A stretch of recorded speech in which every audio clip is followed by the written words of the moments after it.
अब अपन देखने वाले हैं finally manner of finalisation of provisional assessment, मतलब किस मैनर में फाइनली उसका प्रोविजनल असेसमेंट जो होता है वो फाइनल होता है। ठीक है, इसमें हम नई चीज़ बहुत कम पढ़ेंगे, बस ऊपर ही वाली चीज़ों को हम थोड़ा सा डिटेल में देखने वाले हैं। इसमें पहला क्लॉज है a, the provisional assessment will be finalized as per the provision of section number 18। तो जो मैंने पहली बात कही थी वो इसी कारण से कही थी कि ये सबसे पहले ही रेफरेंस सेक्शन 18 का दे देता, यानी कि सेक्शन 18 एक काफ़ी सारा कंटेंट कोड है जिसमें हम मैक्सिमम चीज़ कवर कर लेते हैं। फिर however if the amount so paid at the time of provisional assessment or after adjustment under section 18(2)(a) को, जो हमने दो एडजस्टमेंट पढ़े थे सिक्योरिटी से या फिर बॉन्ड वाला, हमको दो चीज़ देनी थी सिक्योरिटी और बॉन्ड, और अगर ये अमाउंट शॉर्ट पड़ जाता है, fall short of the duty finally assessed और रीअसेस्ड एज द केस में बी, एंड द इम्पोर्टर और the exporter has not paid the deficiency. मतलब देखो, हमने उसको बोले थे ना, हमने एक बॉन्ड दे दिया कि हम पे कर देंगे, तो अगर उसने पे नहीं किया है तो फिर क्या होगा? फिर अगर वो पे नहीं करता, उसको सबसे पहले तो खुद से जाके पे कर देना है जितना भी डिफरेंस आया, अगर उसको पे करना है। मतलब एक एग्जांपल लें तो अगर प्रोविजनल ड्यूटी मेरी 100 रुपये की निकली थी, ठीक है, मेरी प्रोविजनल ड्यूटी निकली थी 100 रुपीज़ की,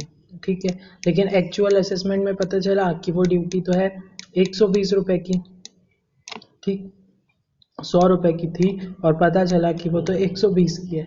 तो ये जो 20 रुपये, ये सबसे पहले मेरी लाइबिलिटी बनती कि मैं ये 20 रुपये को पे कर दूँ, ठीक, मुझे ये 20 रुपये पे कर देने चाहिए। लेकिन अगर मैं पे नहीं करता हूँ तो फिर मेरी सिक्योरिटी से अमाउंट एडजस्ट होगा। ठीक है, तो यहाँ पर देखो क्या लिखा है कि अगर will be adjusted from security, सबसे पहले वो एडजस्ट किससे होगा? Security. If any obtained from the provisional assessment के टाइम पर जो भी सिक्योरिटी हमने ली थी वो, after intimation to the importer या फिर एक्सपोर्टर, ठीक। However if the amount so adjusted, अब मान लो कि वो उससे कम हो गई सिक्योरिटी से, तो फिर उसको आके उसको शॉर्टफॉल को देना पड़ेगा, ठीक है।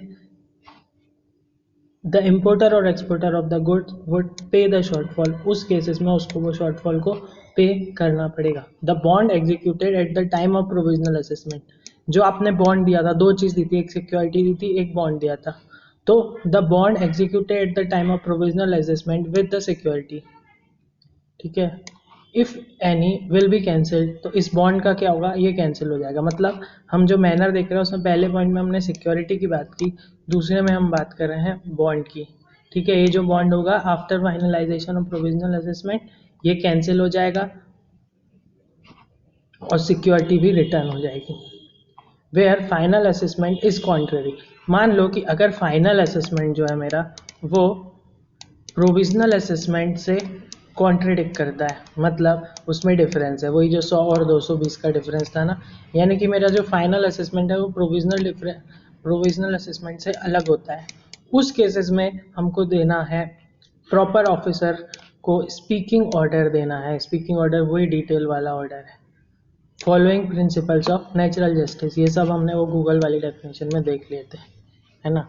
अब आते हैं बात डी, अगर मान लो कि फाइनल असेसमेंट कंफर्म कर देता है प्रोविजनल असेसमेंट से, तो the proper officer will finalise the same after, कब इसको फाइनलाइज करेगा? After ascertaining the acceptance of such finalisation from importer और एक्सपोर्टर। उस केसेस में वो इम्पोर्टर या फिर एक्सपोर्टर को बोलेगा कि क्या आप इस चीज़ को एक्सेप्ट करते हो, ठीक, पहले वो उनसे एक्सेप्टेंस लेगा, ऑन रिकॉर्ड लेगा एक्सेप्टेंस को और इन्फॉर्म कर देगा राइटिंग में कि डेट ऑफ फाइनलाइजेशन कौन सा है। उनको क्या राइटिंग में देगा? वो इन्फॉर्म द इम्पोर्टर और exporter in writing of date of such finalisation को राइटिंग में उन्हें दे देगा। Where a bill of entry, अब हम पॉइंट नंबर ई देख रहे हैं, इसका पांचवा point, where the bill of entry और shipping bill is presented electronically.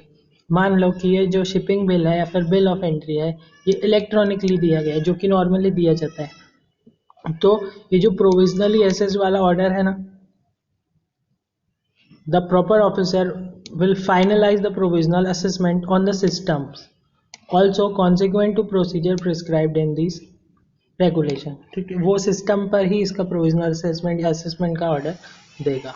अब आते हैं पेनाल्टी, इफ एनी इम्पोर्टर और एक्सपोर्टर और हिज ऑथोराइज रिप्रेजेंटेटिव, क्योंकि ऑथोराइज रिप्रेजेंटेटिव भी दे सकता था डॉक्यूमेंट्स, और कस्टम ब्रोकर क्योंकि वो भी दे सकता था, contravenes any provision of this regulation और abets such contravention or fails to comply with any provision, he shall be liable to penalty which shall exceed to 50,000। ज़्यादातर कस्टम में पेनल्टी 50,000 की ही है और ये एक्सटेंडेबल है, मतलब ऐसा नहीं कि 50,000 दे देना, ये एक्सटेंड होती है 50,000 तक। Illustration number 2.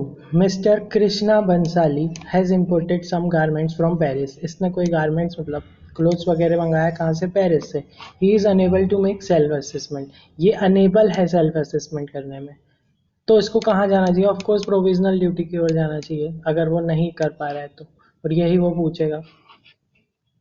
Because of differential rate. अच्छा, अनेबल क्यों है? क्योंकि डिफरेंशियल रेट और डिफरेंट काइंड ऑफ मटेरियल उसमें इन्वॉल्व है। Hence has made a request in writing, इसलिए उसने राइटिंग में एक रिक्वेस्ट दी है प्रॉपर ऑफिसर को कि हमारी ड्यूटी प्रोविजनल असेसमेंट बेसिस पे असेस कर लो और टेक्निकल टेस्टिंग अभी पेंडिंग है। Is he eligible to apply for provisional assessment? हाँ, क्यों नहीं भाई, उसने बोला ना कि मुझे प्रोविजनली असेस करके दे दो क्योंकि मैं अनेबल हूँ। तो रीजन फॉर अनेबलनेस क्या है? कि डिफरेंट रेट अवेलेबल है इसलिए। तो देखो आंसर भी है yes, Krishna Bansali can apply for provisional under section 18 of Custom Act or Section 18(1) provides that provisional assessment can be resorted to inter alia। Inter alia का मतलब क्या होता है? अगर आपको पता है तो अच्छी बात है, नहीं पता है तो देखो इंटर एलिया का ये मतलब होता है कि जैसे मान लो कि किसी भी चीज़ में 4-5 पॉइंट है और हम केवल रेफरेंस दे रहे हैं किसी एक पॉइंट का जो हमारे लिए रेलिवेंट है इस आंसर के हिसाब से। तो हमारे पास देखो उसमें बहुत सारे रीज़न थे कि वो अनेबल हो या फिर टेस्टिंग करना हो या फिर उसने डॉक्यूमेंट ना दिया हो या डॉक्यूमेंट दिए हो तो प्रॉपर ना हो। ये 4 रीज़न थे।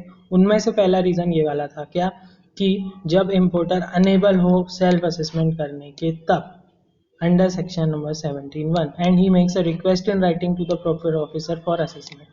While unable is not about willingness, unable का मतलब ये नहीं कि उसकी इच्छा नहीं है, but deficiency of information, deficiency of information के चलते उसे ये चीज़ नहीं करनी है। In this case, Mr. Bansali satisfies the criteria because he lacks the information, क्योंकि उसके पास information की कमी है तो ऑफ कोर्स ये वाला क्राइटेरिया एक्सेप्ट कर लिया जाएगा। अब हम देखने वाले हैं illustration number 3। Morris Lal has imported goods from Germany. कहाँ से गुड्स मंगाया उसने? हिटलर के जर्मनी से। ठीक है, अब ये जो उसने गुड्स मंगाया है वो फाइनली असेस्ड हो गए हैं, रीअसेस्ड हो गए हैं 18(2) में। यही होता है हमारा प्रोविजनल असेसमेंट का फाइनल रीअसेसमेंट वाला सेक्शन। इसमें 18(2) में उसने रीअसेस कर लिए हैं फॉर 2 सच कंसाइनमेंट्स। देखो जैसे ही बात आ रही है 2 कंसाइनमेंट, तो हमने एक चीज़ पढ़ी थी कि वो केस टू केस बेसिस होता है ना। तो इसमें अगर 2 कंसाइनमेंट है तो हर कंसाइनमेंट को हमें डिफरेंटली ही ट्रीट करना पड़ेगा। पहले मैं ये सब हटा देता हूँ जो इसमें लिखा हुआ है, तो हम प्रॉपर इसको एनालाइज कर पाएंगे। हाँ, अब देखो हम इसमें देख रहे हैं कि क्या हुआ एक्चुअली इस केस में। तो इसमें क्या हुआ कि प्रोविजनल असेसमेंट का ऑर्डर आया 12 दिसंबर 2020 को, यानी 12 दिसंबर को प्रोविजनली ड्यूटी जितनी भी देनी थी वो तय हो गई। ठीक, फाइनल असेसमेंट आया 2 फरवरी 2021 को, यानी इस दिन फाइनली पता चल गया कि हाँ कितनी ड्यूटी है। तो अब ज़रूरी थोड़ी कि हर केसेस में ड्यूटी आए। आगे बढ़ते हैं, मेरा ऑर्डर आ गया था जोमेटो से, लेकिन छोड़ो। मोरिस लिमिटेड ने इंपोर्ट किया था, ठीक है ना, 18(2) में उसने इंपोर्ट किया था। अब क्या हुआ, उसने जो प्रोविजनल ड्यूटी हुई वो 12 दिसंबर 2020 को हुई, लेकिन फाइनल रीअसेसमेंट कब हुआ? 2 फरवरी 2021 को। ठीक, अब देखो 2 कंसाइनमेंट थे, तो पहले कंसाइनमेंट में क्या हुआ? डिमांड आ गई। तो ऐसे ज़रूरी थोड़ी कि डिमांड ही आए, हो सकता है रिफंड भी आए। तो पहले इसमें डिमांड आ गई, यानी उसने 1,80,000 की ड्यूटी उसको और पे करनी थी। यानी प्रोविजनल असेसमेंट और फाइनल असेसमेंट में डिफरेंस था 1,80,000 का। कितने का डिफरेंस था? 1,80,000 रुपये का डिफरेंस था फाइनल में और प्रोविजनल में। दूसरे केस में, दूसरे कंसाइनमेंट में उसको आ गया रिफंड, यानी कि उसने इतनी ड्यूटी ज़्यादा दे दिया था, तो ऑफकोर्स उसको वापस हो जाएगी। अच्छा देखो, अब हमको क्या बताना है, और उसने देखो, और उसको अब रिफंड मिला कब? तो 28 अप्रैल को मिल गया, और जो पेमेंट करना था उसको वो 5 फरवरी को उसने किया। ठीक, अब हमने देखे हैं कि जो हमारा पेमेंट होता है, पहले पेमेंट की बात करते हैं क्योंकि हमने ऊपर पहला सेक्शन भी पेमेंट का पढ़ा था, तो इसलिए हम इसका आंसर भी पहले पेमेंट वाले सेक्शन से देखेंगे। तो पेमेंट वाले सेक्शन में हमने क्या देखा था कि अगर 3 महीने में वाली बात तो इसमें आती ही नहीं है, 3 महीना इसमें कुछ नहीं होता है। पेमेंट जब भी है तो जब भी उसका ऑर्डर ऑफ प्रोविजनल असेसमेंट होता है वहाँ से लेके आपको 3 महीने तक का देखना पड़ता है वहाँ से लेके जब भी आप उसका पेमेंट कर देते हो वहाँ तक की डेट को, उस महीने मतलब जब भी आप, फिर से देखते हैं, जब भी आपका प्रोविजनल असेसमेंट हुआ है, ठीक है, उस महीने को आप पूरा काउंट कर लो। वहाँ से लेके जब तक आप पेमेंट नहीं करते हो आपको इंटरेस्ट देना है। यहाँ पे कोई बीच का डिले नहीं होता है पेमेंट में, ठीक। प्रोविजनल असेसमेंट से लेके जहाँ तक आपने नहीं दिया हो वहाँ तक आपको देना है। अब ऐसा क्यों है? ये तो नाइंसाफ़ी की बात है कि रिफ़ंड के केस में तो आप 3 महीने रुकने को बोलते हो, लेकिन इसमें नहीं। क्योंकि भाई डॉक्यूमेंट्स अगर आप प्रॉपर देते तो कस्टम ऑफिस ये बोलता है कि हम जिम्मेदार हैं, हम आपकी ड्यूटी बिल्कुल सही से निकालेंगे। क्योंकि ड्यूटी निकालना, देना, रेट सब तो कस्टम का काम है कि नहीं? तो अगर आपकी ड्यूटी वगैरह सही है तो फिर कस्टम मतलब अगर आपने डॉक्यूमेंट्स वगैरह सही दिए इसलिए तो फिर तो कस्टम आसानी से निकाल लेगा, लेकिन अगर नहीं दिए हो तो फिर प्रॉब्लम की बात है। तो वही केस हम यहाँ पर डिस्कस हुआ। तो 1,80,000 की जो उसके ऊपर डिमांड आई थी उसका क्या करना है, उसको पेमेंट कर देना था। तो देखो अब हम डेज़ कैसे कैलकुलेट करेंगे। सबसे पहले हम दिसंबर का पूरा महीना ले लेंगे, क्योंकि दिसंबर का आपको 1 दिसंबर से लेना है। तो दिसंबर के हो गए पूरे 31 डेज़, ठीक है। उसने एक्चुअली कब पे किया, तो अब इसमें तो अपने कोई 3 महीने 4 महीने निकालना ही नहीं है, तो इसमें उसने पे किया 5 फरवरी को। तो दिसंबर के 31 डेज़, जनवरी के 31 डेज़ और 5 डेज़ हो गए फरवरी के। तो ये टोटल कितना हो गया, 5, 1, 6 और 1, 7, यानी 67 डेज़ हमको, देखो जनवरी के 31 थे और फरवरी के 5 डेज़ थे, तो 67 डेज़ का हमको इंटरेस्ट निकालना है। और रेट कौन सा होगा, तो देखो ज़्यादा रेट हमेशा 15% होता है, वो हमेशा उतना ही रहता है। अब दूसरी बात करते हैं रिफ़ंड की। तो रिफ़ंड के लिए हमने रेट तो नहीं पता था हमको, क्योंकि हमने छोड़ दिए थे, वो रिफ़ंड वाले चैप्टर में पढ़ने वाले।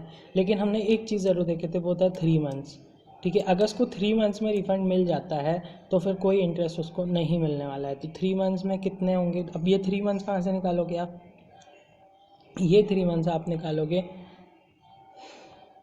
वहीं से, कहाँ से, जब आपका फाइनल रीअसेसमेंट हुआ है वहाँ से, ठीक है। तो 3 मंथ्स, तो फरवरी मतलब अगर 2 फरवरी को आया तो 2 फरवरी से 2 जनवरी और 2 जनवरी से 2 फरवरी से 2 मार्च, 2 मार्च से 2 अप्रैल, यही 2 महीने हो गए। मतलब अप्रैल मई, तो 2 मई तक इसको आ जाना था, और इसको तो 28 अप्रैल को ही आ गया है। तो ऑफकोर्स अगर ये 3 महीने में हो गया है तो फिर कोई दिक्कत नहीं। देखो आंसर में भी क्या लिखा है, till the date of refund of such amount since in the given case refund has been made on, कब हुआ है, 28/4/2021 को, within 3 months of date of reassessment. यहाँ पर हमको कौन सी डेट देखनी थी, रीअसेसमेंट की, तो हमने भी वही डेट देखे। Interest is not payable to Morris Lal. अब देखो ये तो अपन ने कर लिया क्योंकि आप ये पेपर में पढ़े, लेकिन इसको याद कैसे रखें। तो इसको याद रखने का एक थोड़ा लॉजिकल तरीका है, कोई ट्रिक तो नहीं है मेरे पास, लेकिन लॉजिकली अगर मैं सोचूँ तो वो यही है। देखो सबसे पहली चीज़ हमने क्या बोले कि जो कस्टम डिपार्टमेंट है, जो हम ये 15% वाले रेट की बात कर रहे हैं, ये 15% क्या है, ये तो हमें देना है ना।